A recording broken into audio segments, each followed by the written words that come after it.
అక్కమహాదేవి అలంకార మండపంలో పంచాంగ శ్రావణ కార్యక్రమాన్ని ఘనంగా నిర్వహించారు. జిల్లా కలెక్టర్ రాజకుమారి, ఈవో ఎం శ్రీనివాసరావు, ధర్మకర్తలు, అర్చకులు, వేద పండితులు పాల్గొన్నారు. ఆస్థాన సిద్ధాంతి పండిత బుట్టే వీరభద్ర దైవాగ్న పంచాంగ పఠనం నిర్వహించి శ్రీ పరాభావనామ సంవత్సర విశేషాలను వివరించారు. మహాగణపతి పూజతో పాటు లోకక్షేమం కోసం ప్రత్యేక సంకల్పాలు చేపట్టి నూతన పంచాంగానికి పూజలు చేశారు. ఈ సంవత్సరంలో కేంద్ర రాష్ట్ర పాలన ప్రజారంజకంగా ఉంటుందని, భారతదేశంలో గ్రహణాలు కనిపించవని, యమునా నదికి పుష్కరాలు వస్తాయని తెలిపారు. చేసినట్లయితే మన భారతీయ మనుషులు అనేక విషయాలని, అనేకమైన రహస్యాలని కనుగొన్నారు. అయితే మనం చాలా అద్భుతపూర్ణం.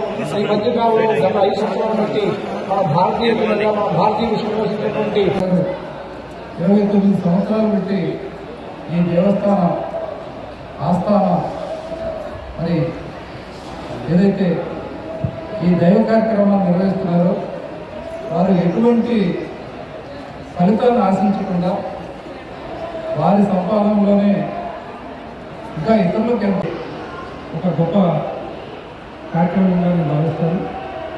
ఎందుకంటే చాలామంది ఇప్పుడున్నటువంటి ఆధునిక లోకంలో ఆర్థికపరమైనటువంటి విషయాలకు ఈ ఉగాది అత్యంత ఆనందంగా ఉండాలి, అలాగే ఉత్సాహంగా ఉండాలి.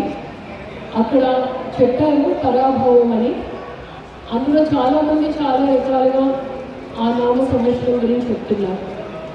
అందులో ఈ సంవత్సరం, ఈ యుగం రుద్రుడు మన శివయ్య పరిపాలిస్తున్నారని స్వామి పెద్దలు చెప్పారు.